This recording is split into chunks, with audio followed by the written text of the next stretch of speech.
چرا نمیذاری خاطر عاشق شدنمو بگم؟ چه بگو چه کی نذاشت؟ من هنرستان که بودم، یه هنرستانی ما بودیم، یه 500 متر بالاتر هنرستان دخترانه بود. از این دختر خانم خیلی خوشم میومد. فقط هم تعطیل میشم چون اتوبوس میومد، یه اتوبوس میومد خالی ما رو سوار کنه، یه اتوبوس مستقیم رد میشد میرفت اونور. من فقط وای میسادم نگاه میکردم. این دختر خانم سوار اتوبوس نمیشد، فقط رد میشد.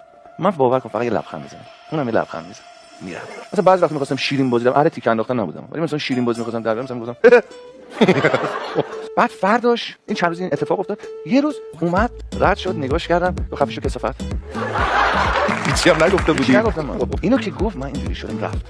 خب ما دل شکسته رفتیم خونه و بماند چه آهنگایی گوش دادیم. فرداش دوباره اومدم دیدمش، گفتم لبخند زد.